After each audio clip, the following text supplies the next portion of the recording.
자, 오늘 이 시간에는 마가복음 4장 35절부터 41절까지 말씀을 보겠습니다. 자, 마가복음 4장 35절부터 41절까지 35절에 이런 말씀이 있습니다. 그날 저물 때에 제자들에게 이르시되 우리가 저편으로 건너가자 하시니. 여기 그날 그랬는데 그날은 예수님께서 갈릴리 해변에서 말씀을 전하는 날을 가리킵니다. 제가 시도에서만 보니까 예수님이 어떤 말씀을 전하셨는지 이렇게 여러 가지로 나와 있었어요. 뭐 누룩의 비유, 씨 뿌리는 비유, 겨자씨 비유, 뭐 그런 여러 가지 말씀을 하셨는데 그날 저물 때에 예수님께서 제자들에게 말씀하십니다. 우리가 저편으로 건너가자. 저편이 어딘가? 마가복음 5장 1절 말씀에 보니까 예수께서 바다 건너편 거라사인의 지방에 이르러 그렇게 되어 있는데 저편은 거라사 지방을 가리킵니다. 예수님께서 말씀을 마치시고 배를 타고 거라사 지방으로 그렇게 가셨어요. 그런데 배를 타고 거라사 지방으로 가시면서 어떤 일이 있었는가? 그 36절하고 37절 말씀을 우리 같이 한번 읽겠습니다. 저희가 무리를 떠나 예수를 배에 계신 그대로 모시고 가매 다른 배들도 함께 가더니 큰 광풍이 일어나며 물결이 부딪혀 배에 들어와 배에 가득하게 되었더라. 가시다가 이제 풍랑을 만났습니다. 큰 광풍이었다. 아마 지금으로 이야기하면 태풍과 같은 그런 풍랑을 만났어요. 근데 그 풍랑이 얼마나 컸든지 물결이 부딪혀 배에 들어와 배에 물이 차기 시작합니다. 우리가 상상을 해보면 이제 풍랑이 불고 물결이 배에 들어오면 상황이 어떻겠습니까? 제자들이 아마 물을 퍼서 밖에 버리느라 아마 안간힘을 썼을 거다 그런 생각이 듭니다. 그런데 38절에 보니까 예수께서는 고물에서 베개를 베시고 주무시더니 그렇게 나옵니다. 예수님은 주무시고 계셨어요. 고물에서 주무셨다 그랬는데 고물은 배 끝을 가리킵니다. 그러니까 배 끝에서 예수님이 주무시고 계신 거예요. 사랑하는 여러분, 풍랑이 치는데 어떻게 주무실 수가 있을까? 예수께서 쉬신 것은 믿음 곧 하나님의 사랑과 돌보심을 믿는 믿음 안에서 쉬셨다. 예수님은요, 비록 풍랑이 쳤지만 그러나 하나님의 사랑과 돌보심을 믿는 믿음 안에서 예수님이 편히 쉬셨다는 거예요.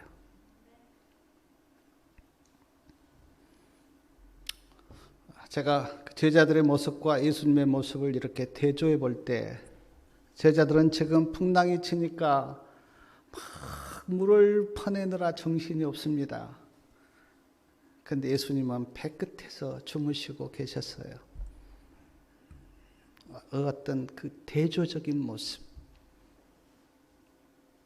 그런데 저는 이 모습이 하나님을 진심으로 믿고 생활하는 자의 모습과 그렇지 못한 자의 모습의 차이다. 저는 그런 생각이 들었어요.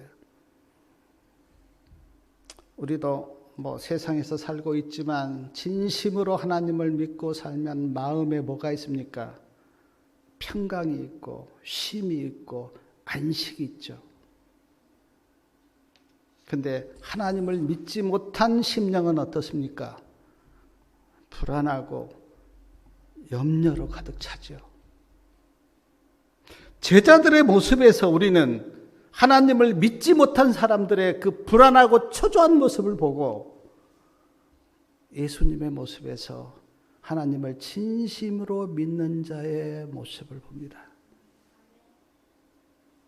우리 성도님들은 어떻습니까? 제자들이 풍랑과 싸우다가 예수님을 깨우면서 말합니다. 그 38절 중간부터 보면 제자들이 깨워 가로되 선생님이여 우리의 죽게 된 것을 돌아보지 아니하시나이까 하니 선생님 지금 풍랑이 닥쳐서 우리가 죽게 되었는데 우리 좀 돌아보지 않습니까? 그렇게 제자들이 원망 섞인 말로 그렇게 예수님께 부르짖은 거예요. 제자들의 부르짖음을 듣고 예수님께서 어떻게 하셨는지 39절 말씀 우리 다 같이 한번 읽어보겠습니다. 예수께서 깨어 바람을 꾸짖으며 바다더러 이르시되 잠잠하라 고요하라 하시니 바람이 그치고 아주 잔잔하여지더라. 제자들의 부르짖는 소리를 듣고 예수님이 깨었습니다. 그리고 바람을 꾸짖으며 바다더러 이르시되 잠잠하라 고요하라. 최근에 말씀 보니까 손을 바다를 향해서 손을 드시면서 주님께서 말씀하시기를 잠잠하라 고요하라. 그러니까 바람이 아주 잔잔해진 거예요. 그 이후에 40절에 보니까 이에 제자들에게 이르시되 어찌하여 이렇게 무서워하느냐 너희가 어찌 믿음이 없느냐 하시니 예수님께서 제자들에게 어찌해 이렇게 무서워했느냐 어찌 믿음이 없느냐 그렇게 말씀하셨어요. 그리고 41절에 보니까 저희가 심히 여기 저희는 제자들을 가리키는데 제자들이 심히 두려워하여 서로 말하되 저가 누구시기에 바람과 바다라도 순종하는 거. 여기 두려움은 풍랑 때문에 하는 두려움이 아닙니다. 예수님이 바람을 향해서 잔잔하라 고요하라 그렇게 말씀하실 때 바람이 그치는 그것을 보고 제자들이 두려운 거예요. 그러면서 고백합니다. 저분이 누구시냐? 저분이 누구시기에 바람과 바다라도 순종하는 거. 여기까지 오늘 본문의 내용인데 이 말씀을 가지고 좀 은혜를 나눌까 합니다. 첫 번째 제가 말씀을 이렇게 묵상하면서 생각해 보았던 게 뭐냐면 지금 제자들이 배를 타고 갈릴리 바다를 향해하고 있다가 풍랑을 만났는데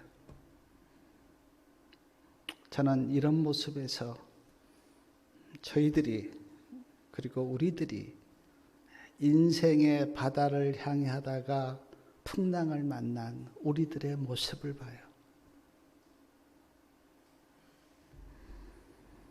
배를 타고 바다를 항해하는 것과 우리의 인생은 비슷합니다. 배를 타고 바다를 항해하다 보면 아주 잔잔할 때가 있어요. 저도 목포에서 배를 타고 제주도까지 가본 적이 있거든요. 어떤 때는 아주 잔잔합니다. 풍랑이 없어요. 어떤 때는 약간의 풍랑이 입니다. 또 어떤 때는 큰 풍랑이 일어요. 근데 우리의 인생도 살다 보면 아무 일 없을 때가 있죠. 그리고 어떤 때는 약간의 어려움이 있을 때가 있고 어떤 때는 큰 어려움을 만날 때가 있습니다. 모든 사람이 다 거의 다 비슷해요. 저도 60평생의 인생을 살아왔는데 살아오면서 큰 풍랑을 겪을 때도 있었고 작은 풍랑을 겪을 때도 있었고 풍랑이 없이 잔잔하게 보낼 때도 저도 있었어요. 성도님들도 그랬을 겁니다. 그런가 하면 각 사람마다 풍랑이 다른데 어떤 사람은 마음이 아프고 어떤 사람은 몸이 아프고 어떤 사람은 경제적으로 힘들고 어떤 사람은 자녀들이 속을 썩이고 풍랑이 다 달라요. 풍랑을 만나는 때도 다릅니다. 어떤 사람은 젊어서 풍랑을 만나고 어떤 사람은 중년 때의 풍랑을 만나고 어떤 사람은 연세가 많은 노년 때의 풍랑을 만나기도 해요. 그러나 한 가지 공통점은 누구나 다 풍랑을 한 번 이상은 경험한다고 하는 거예요. 잘 살아왔습니다. 그런데 노년에 가서 죽을 병에 걸려서 풍랑을 만난 사람도 있죠.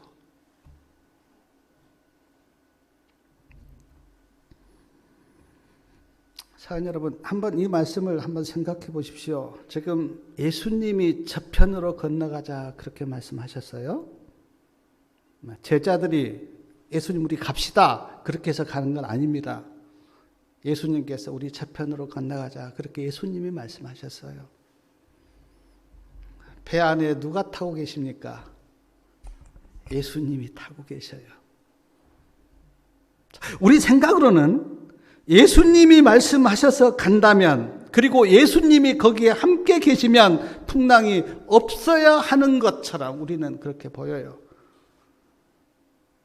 예수님이 말씀하셔서 따라가는데 그리고 예수님과 함께 가는데 왜 풍랑이 있을까라는 생각을 우리는 합니다. 그리고 그렇게 되기를 바라죠. 아, 내가 예수님 믿으면 어려움도 없고 아픈 것도 없고 고난도 없을 거야라는 그런 생각을 우리가 하죠. 그러나 그렇습니까? 예수님 믿어도 말씀 따라가도 예수님이 함께 하셔도 고난이 있고 아프기도 한다는 것을 우리는 경험적으로 압니다.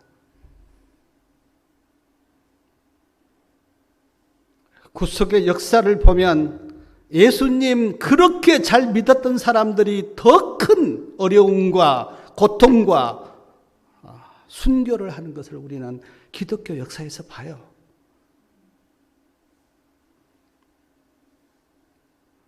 예수님 말고 가장 열렬했던 주의 종이 누군가 우리는 사도 바울을 듭니다. 그런데 고린도 후서 좀 뒤편에 한번 사도 바울이 자기가 경험했던 어떤 그 말씀을 쭉 써놨는데 한번 그 말씀 한번 읽어보세요. 얼마나 많은 고난과 어려움을 겪었는지. 예수 믿는 자들도 고난을 겪어요. 디모데도 몸이 약해서 아팠습니다. 사도 바울도 육체의 가시가 있었어요.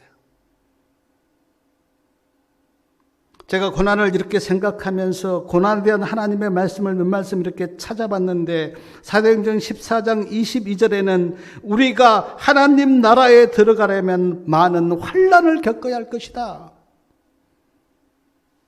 하나님이 그렇게 말씀하셨어요. 그래 너희 편안히 잘 있다가 하나님 나라에 들어갈 거야 그렇게 말씀하지 않고 너희가 하나님 나라에 들어가려면 많은 환난을 겪어야 할 것이다. 요한복음 15장 20절에는 사람들이 나를 핍박하였은즉 너희도 핍박할 것이다. 히브리서 12장 6절과 8절에 보면 징계와 채찍을 말씀하시면서 이 징계와 채찍이 하나님이 나를 사랑하시는 증거다. 징계와 채찍이 없으면 뭐라 그랬습니까? 사생자요 하나님의 자녀가 아니다. 고난에 대해서 베드로 사도는 더욱더 적극적으로 이렇게 말씀하셨습니다. 베드로전서 4장 13절에 보면 너희가 그리스도의 고난에 참여하는 것으로 뭐라고요? 즐거워하라. 베드로전서 4장 16절에는 그리스도인으로 고난을 받은 즉 부끄러워하지 말고 하나님께 영광을 돌리라. 성경 어디에 찾아봐도 그래 예수님 믿고 예수님 말씀 따라가고 주님이 함께 하시면 고난이 없을 거다. 그렇게 말씀하신 적 없고 도리어 너희가 환난을 겪을 것이다. 기쁜 마음으로 고난에 참여해라. 나를 핍박하였은즉 나를 믿는 너희들도 핍박을 받을 것이다. 하나님의 말씀은 그렇게 말씀하고 있다는 거예요. 사랑하는 여러분, 내가 예수 믿으면 그냥 아프지도 않고 어려움도 없고 다 잘 될 거야. 그렇게 기대하지 마십시오. 하나님은 그렇게 말씀하신 적 없어요. 도리어 예수님을 쫓아가는 그 표적이 뭐냐면 우리도 고난을 당하고 어려움을 당하고 그러므로 예수님의 고난에 대해서 더 생각하면서 우리가 주님을 믿도록 그렇게 하나님은 말씀하셨다는 거예요. 어떤 사람들이 그래 왜 예수 믿습니까? 그렇게 물으면 그냥 다 자녀들 잘 되고 나 편안하고 뭐 건강하고 그렇게 위해서 믿는다고 대답해요. 저도 이해는 합니다. 그러나 그렇게 예수님을 믿으면 어느 날 시험에 딱 걸려요.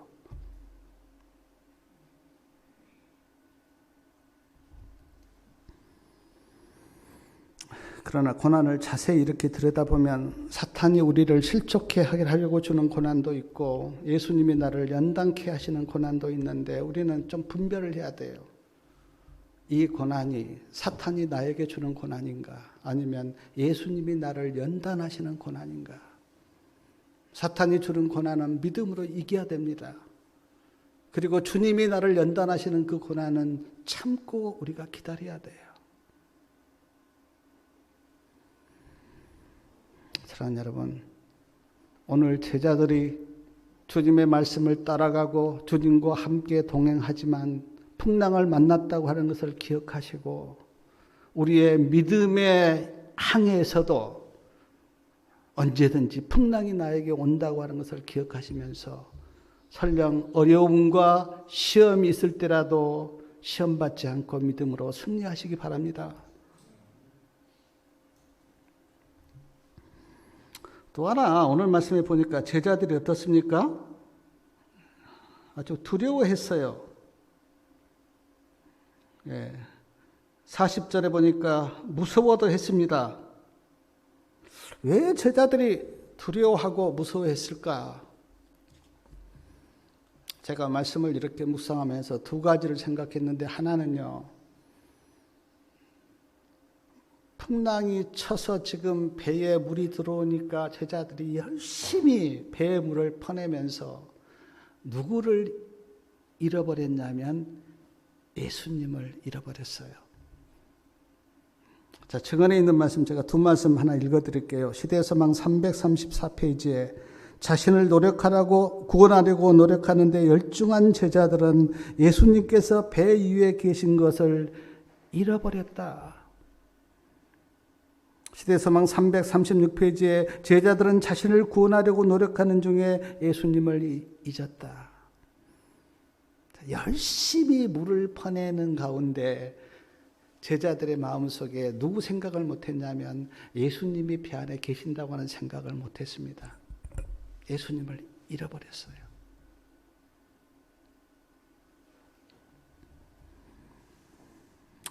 저는 이 말씀을 이렇게 제가 묵상하면서 교훈을 받았어요. 어떤 일에 몰두하여 열심히 하는 것은 좋지만 그러나 그 열심히 하다가 누구를 잃어버리면 안 됩니까? 예수님을 잃어버리면 안 돼요. 많은 사람들이 막 특히 열성이 있는 사람들이 막 열심히 일을 합니다. 근데 마음속에 누구를 놓쳐버리냐면 예수님을 놓쳐버려요. 그리고 예수님을 놓쳐버린 그 다음에 뭐가 나오냐면 마음속에 인간적인 어떤 욕정이 나옵니다. 그래서 믿음에 실패해요. 그러면 우리는 어떤 일을 몰두하고 열심히 하는 것 좋지만 그러나 그 가운데서도 누구를 기억해야 되냐면 예수님을 기억해야 돼요. 내 생각과 마음속에 늘 예수님이 계셔야 돼요. 그런데 지금 제자들이 풍랑이 치고 물이 배 안에 들어오니까 열심히 그 물을 퍼내는 중에 누구를 생각하지 못했냐면 예수님을 잃어버렸다는 거예요. 제자들이.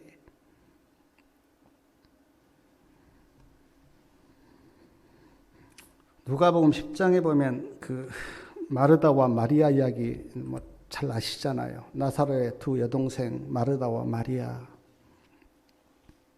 근데 예수님이 그 가정에 오셔서 말씀을 전하는데 마르다는 뭐 하고 있었습니까? 부엌에서 예수님 드릴 음식을 열심히 준비하고 있었어요. 마리아는요, 예수님 무릎 앞에 말씀을 듣고 있었습니다. 예수님께서 누구를 칭찬하고 누구를 책망하셨습니까? 말씀을 들은 마리아를 칭찬하시고 부엌에서 열심히 일하는 마르다를 예수님께서 꾸짖었어요. 왜냐하면 말씀을 들을 때는 말씀을 들어야 하는데 말씀을 듣지 않고 열심히 일하는 그 마르다, 예수님이 보기에 그러면 안 되겠다고 하는 것을 느꼈기 때문에 마르다를 책망하신 거예요. 마리아야, 그렇게 분주하게 열심히 일 안 해도 된다. 제가 이렇게 신앙을 하면서 여러 사람을 봅니다. 근데 제가 이 말씀을 제가 생각하면서 떠오른 게 뭐냐면 어떤 사람이요,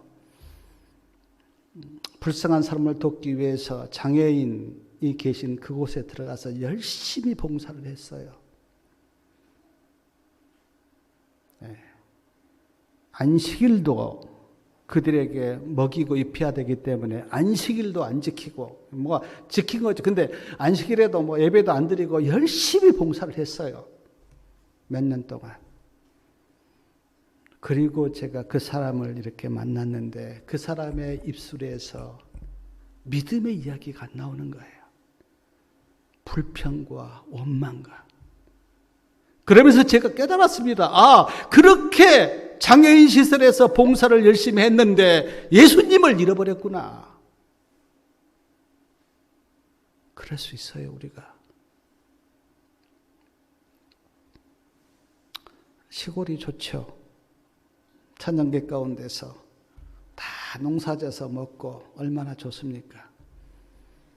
근데 제가 시골 생활을 한 사람들의 실패를 봐요. 열심히 일만 하다가 믿음을 잊어버려요. 예수님을 놓쳐버려요. 우리는 오늘 말씀을 보면서 제자들이 열심히 물을 퍼내다가 배 안에 계신 예수님을 잃어버렸다고 하는 이 말씀을 우리가 보면서 우리는 무슨 일을 하든지 열심히 하는 건 좋지만 그러나 그 열심히 다가 아니고 우리는 예수님을 절대 놓치지 말아야 한다고 하는 그런 영적인 교훈을 받기를 바랍니다. 아주 중요한 이야기예요.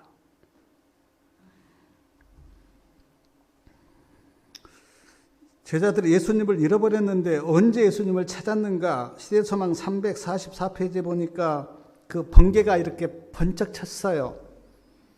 그 전에는 예수님을 생각하지 못했어요. 근데 번개가 번쩍 쳤는데 그 번개불 사이로 누가 보였냐면 예수님이 보였다는 거예요.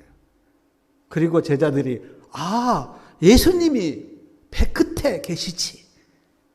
그리고 그때 주님을 찾아가서 주님, 우리가 죽게 되었는데 우리를 좀 구원해 달라고 그렇게 이야기를 했다는 거예요. 번개불이 번쩍 칠 때.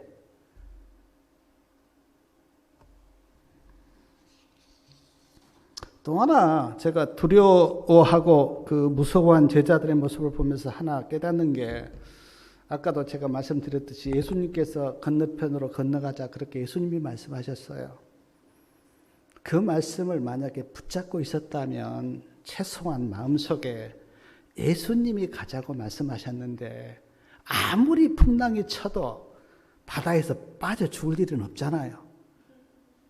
예수님이 가자고 말씀하셨는데, 그러니까 그 말씀을 정말 붙들고 있었다면 뭐 풍랑이 쳐서 몸이 좀 고생할 수는 있어도 이렇게 막 두려워하고 무서워하면서 풍랑 때문에 바다에 빠져 죽을까 그렇게 걱정할 필요가 없는데, 제자들이 예수님께서 말씀하신 그 말씀을 제자들이 기억하지 못한 거예요. 그래서 빠져 죽을까 봐 막 무서워하고 두려워했거든요. 말씀을 기억하지 못했기 때문에. 여기서도 우리는 교훈을 받아야 됩니다. 어떤 일을 할 때 하나님의 말씀이 기억되지 않으면 그건 다 인간적이에요. 제가 그 야곱의 환난에 대해서 제가 말씀을 이렇게 쓰다가 생각해 봤는데, 야곱의 환난이 뭐 우리가 성경에 나오잖아요. 그 야곱이 겪었던 환난에 대해서 마지막 때 하나님의 백성들에게 야곱의 환난이 있다 그렇게 성경에 기록되어 있는데, 그 환난 때에 만약 어떤 사람이 하나님의 말씀을 기억하고 있습니다. 하나님이 나와 함께 하신다고 하는 말씀을 붙들고 있어요. 하나님이 나를 책임지시고 입히시고 먹이신다고 하는 말씀을 붙들고 있어요. 그리고 야곱의 환난이 끝나면 예수님이 오신다고 하는 그 재림에 대한 소망도 붙들고 있습니다. 어떻게 했어요? 야곱의 환난 때문에 고생은 좀 되지만, 그러나 하나님이 나와 함께 계시고 하나님이 나를 책임지시고 곧 예수님이 오신다고 하는 그 말씀을 붙들고 있다면 그 사람이 어떻겠습니까? 그렇게 두렵거나 무섭지가 않죠. 그래, 곧 예수님이 오실 거야 하는 소망 가운데 있을 거 아니겠어요? 그리고 엘리야를 먹이신 그 하나님께서 야곱의 환난 가운데 하나님의 백성들을 먹이시고 보호하신다고 하는 그 말씀을 붙들고 있다면 두려움이 없을 거 아니겠어요? 근데 그 야곱의 환난 때에 하나님을 붙들고 있는 마음이 없다면 어떻겠습니까? 두렵고 떨리고 무섭죠. 그래서 믿음을 못 지키지요, 결국은.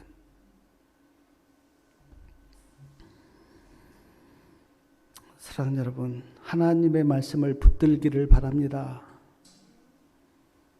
말씀을 붙들면요, 뭐 육체적으로 어려움은 있지만 그러나 마음의 두려움은 없어요. 말씀만 붙들고 있다면. 제자들이 왜 이렇게 두렵고 무서웠는가? 저편으로 건너가자는 예수님의 말씀을 그들이 잊어버리고 그냥 바다에서 빠져 죽을까 봐 그렇게 물결과 싸우다 보니까 그들이 그렇게 두려운 거예요. 예수님이 건너가자고 말씀하셨는데 그 말씀 붙들고 있다면 그래도 죽지를 않으니까 어떤 일이 있어도 그렇게 두려워할 필요가 없는데, 오늘 우리도 마찬가지예요. 예수님 말씀 딱 붙들고 가면 뭐 진짜 세상이 요동쳐도, 그리고 내 주위에서 어떤 일이 일어나도 예수님 말씀 붙들고 있는 사람은요, 몸은 고생이 될지언정 마음은 주님을 의지하는 믿음 때문에 쉼이 있어요. 근데 말씀 붙들고 있지 않는 사람은요, 그거는 마음이 요동칩니다. 환경에 따라서 마음이 흔들려 버려요. 사람들이 하는 그 모습에 따라서 내도 좌지우지 돼요. 또 하나 제가 오늘 말씀을 이렇게 묵상하면서 깨닫는 게 뭐냐면, 자, 잠잠하고 고요하라. 예수님께서 그렇게 말씀하셨을 때 즉시 풍랑이 잠잠해졌어요. 제가 이 말씀 이렇게 묵상하면서 던졌던 질문이 뭐냐면, 왜 바람과 바다는 하나님의 말씀에 순종하는데 왜 이렇게 사람들은 순종하지 않을까, 그런 생각을 해봤어요. 그러면서 제 마음속에 느꼈던 게 뭐냐면, 자유 때문일까? 하나님이 우리에게 자유를 주셨는데 그 자유 때문에 사람들이 이렇게 불순종할까? 그런 생각을 해봤어요. 하나님 우리에게 다 자유 주셨잖아요. 근데 그 자유 때문에 마음대로 사신 겁니까?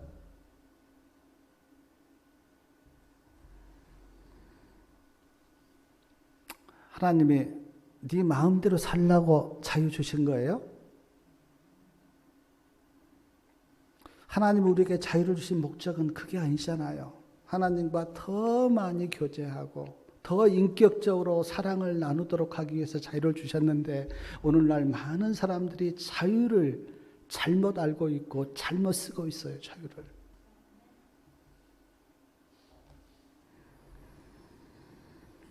사랑하는 여러분, 물고기는 물 안에서만 자유롭습니다. 물 떠나면 물고기가 자유롭지 못해요. 새들은 창공에서만 자유롭습니다. 새장에 갇혀있는 새는 자유롭지 못해요.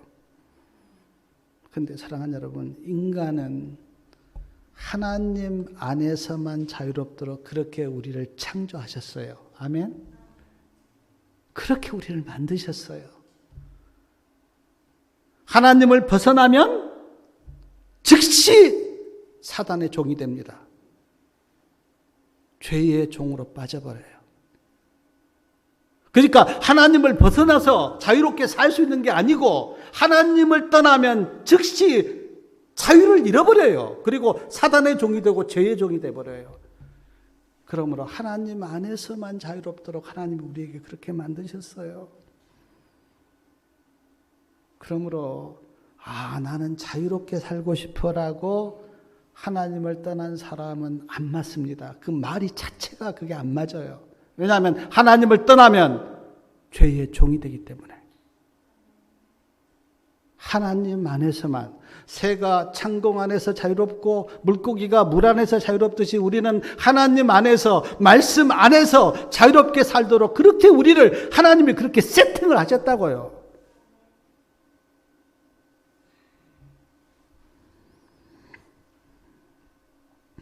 갈라디아서 5장 1절에는 이렇게 말씀합니다. 그리스도께서 우리에게 자유를 주셨는데 다시는 종의 멍에를 매지 말라.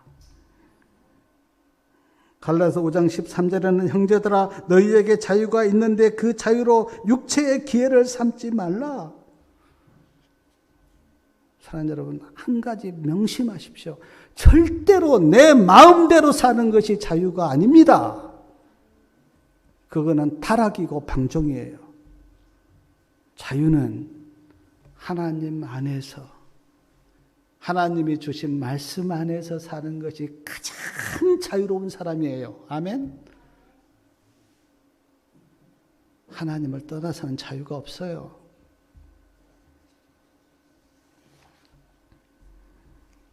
또 하나 제가 오늘 말씀을 이렇게 묵상하면서 40절 끝에 보면 예수님이 제자들에게 이렇게 말씀하셨잖아요. 너희가 어찌 믿음이 없느냐. 그렇게 말씀하셨는데 믿음이 없다는 의미가 무슨 뜻입니까? 예수님께서 제자들에게 너희가 어찌 이렇게 믿음이 없느냐 그렇게 말씀하셨는데 지금 여기에서 믿음이 없다는 의미가 무슨 뜻이에요?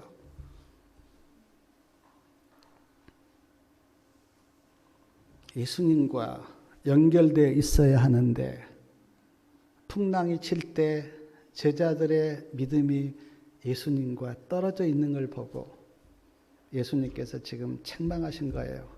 너희가 어찌 믿음이 없느냐. 제가 이렇게 성경을 보니까 그 믿음을 관계로 설명하신 말씀이 참 많아요. 관계. 예를 들어서 뭡니까? 누가복음 15장 탕자의 비유에 보면 하나님과 우리를 아버지와 아들의 관계로 설명을 하셨어요. 그 관계가 어떻습니까? 아주 좋으면 믿음이 있는 거고 관계가 끊어지면 믿음이 없는 걸로. 마태복음 20장에 보면 열처녀 비유에서는 신랑과 신부로 우리를 설명하셨어요. 신랑은 예수님, 우리는 신부. 예수님과 우리 관계가 어떻습니까? 사랑으로 잘 이렇게 연결되어 있으면 어때요? 우리가 믿음이 좋은 거죠. 그런데 그 사랑이 끊어져 있으면요, 믿음이 없는 거죠. 요한복음 10장에는 선한 목자와 양의 관계로 설명하셨어요. 예수님은 선한 목자시고 우리는 양이고, 그러므로 어떻습니까? 우리가 선한 목자 되신 예수님의 말씀을 잘 따라서 가면 관계가 좋은 거죠. 근데 양이 어떻습니까? 자기 길로 가버리면 믿음이 없는 거죠. 요한복음 15장에는 포도나무와 가지로 이렇게 말씀하셨습니다. 가지가 포도나무에 붙어 있으면, 연결되어 있으면 믿음이 좋은 거고, 가지가 떨어져 있으면 어때요? 믿음이 없는 거고, 관계로 설명하셨다고요. 관계로. 지금 제자들이 배 안에서 예수님과 이렇게 견고하게 연결되어 있다면 예수님이 너희 믿음이 없다 그렇게 말씀하지 않았을 거예요. 그런데 지금 어떻습니까? 끊어져 있어요. 관계가. 예수님을 잃어버렸어요. 그걸 보고 예수님께서 말씀하시기를 너희 왜 이렇게 믿음이 없느냐. 사랑하는 여러분, 제가 묻고 싶습니다. 우리 성도님들은 예수님과 관계가 어떠십니까? 좋습니까? 견고하게 연결되어 있습니까? 환난이나 그 누구도 끊을 수 없을 정도로 예수님과 관계가 그렇게 견고하십니까? 아니면 조금 붙어 있습니까? 아니면 끊어져 있습니까?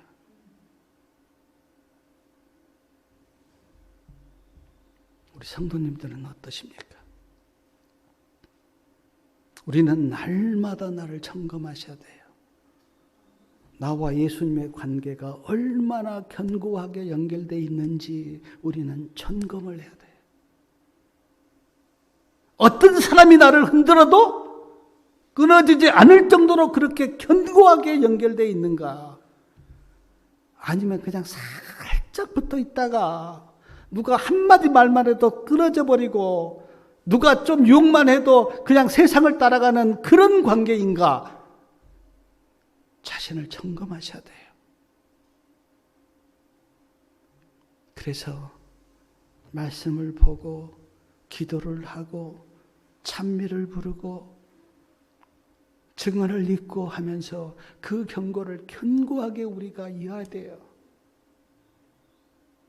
몸이 아파도 끊어지지 않고 환난이 와도 끊어지지 않고 어떤 시험이 와도 끊어지지 않을 정도로 예수님과 내 사이가 견고하게 그렇게 연결되어 있을 때 주님께서 우리에게 말씀하시기를 너 참 믿음 좋다. 그렇게 말씀하신다는 거예요.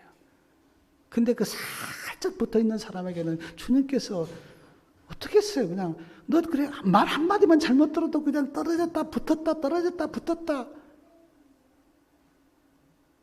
우리 성도님들은 어떤가요? 자신을 진지하게 한번 돌아보시기 바랍니다. 나와 예수님의 관계는 어떤가?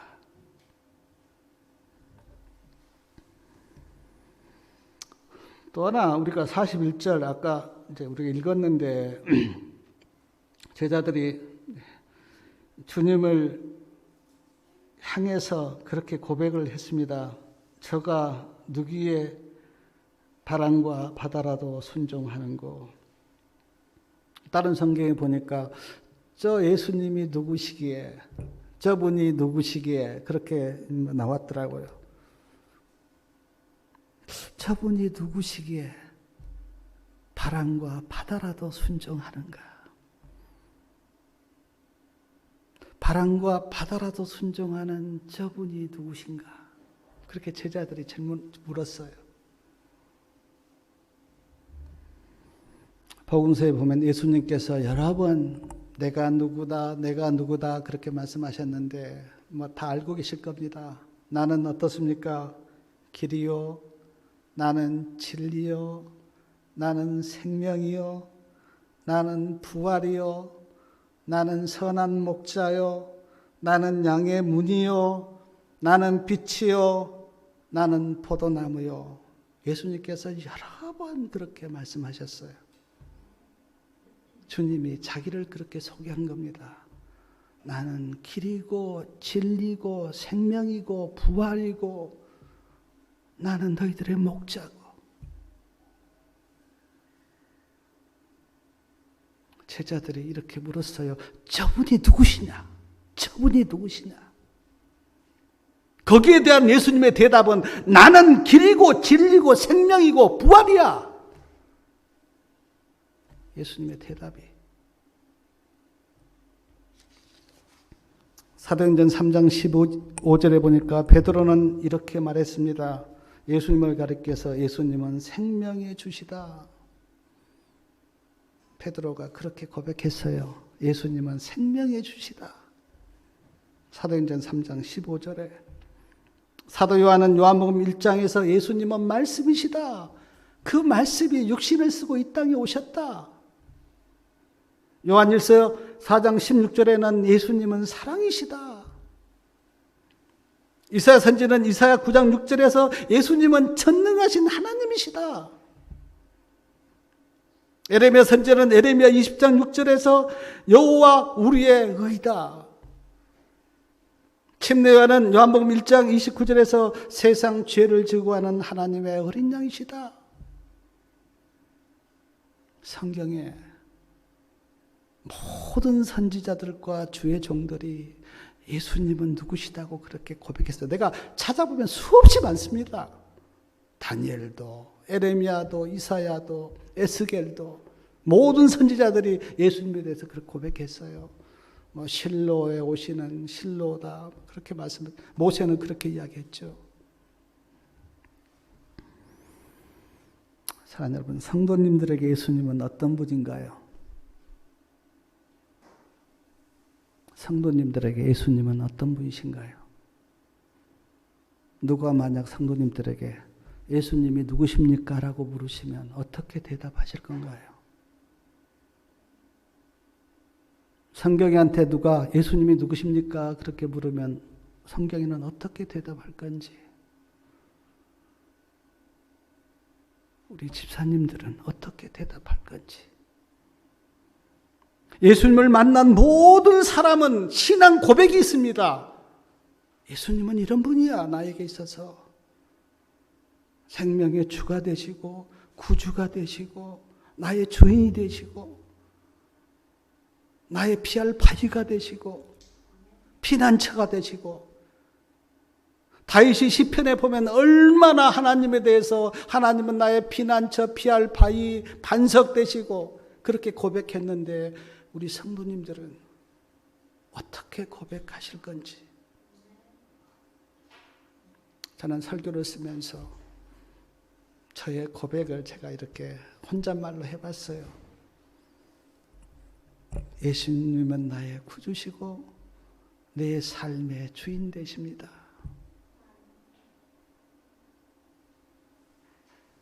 제자들이 물었습니다. 저분이 누구시지?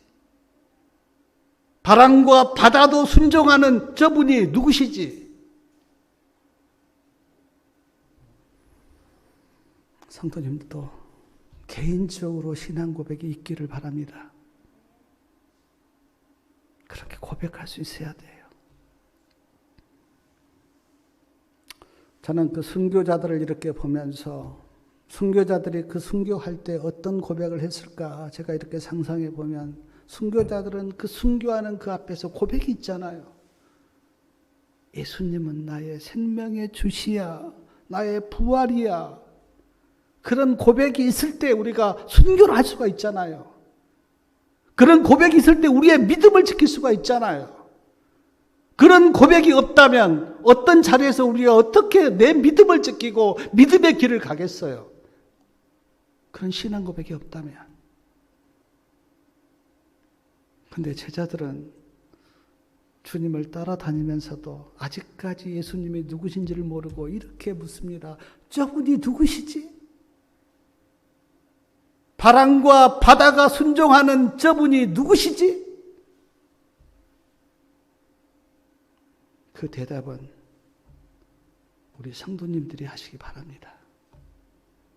나에게 있어서 예수님은 이런 분이야. 그리고 그 신앙 고백이 끝까지 변하지 않기를 바랍니다. 그것이 우리의 믿음을 지키는 길이에요. 저는 마가복음 4장 39절부터 41절 말씀을 이렇게 보면서 내 자신도 돌아보고 나는 어떤 인생의 그 바다를 향해하고 있는가 하는 것도 돌아보고 예수님과 나의 관계도 내가 이렇게 돌아보고 예수님이 나에게 어떤 분인가 하는 것도 생각해보고 나는 예수님께 어떻게 순종하고 있는지 그런 것들을 이렇게 참 말씀을 묵상하면서 내 자신을 많이 점검해 봤어요. 나는 예수님 앞에서 어떻게 어떤 모습으로 얼마나 견고하게 서 있는가 내 자신을 돌아봤어요. 우리 성도들도 하나님의 말씀 어디나 마찬가지죠. 그 말씀을 통해서 자신을 돌아보고 나와 예수님의 관계는 어떤지 내 자신을 점검해 보면서 믿음의 고백을 할 수 있기를 바라고 오늘 이 안식일에 하나님의 은혜가 우리 성도들 모두에게 임하기를 바라면서 말씀을 마치겠습니다.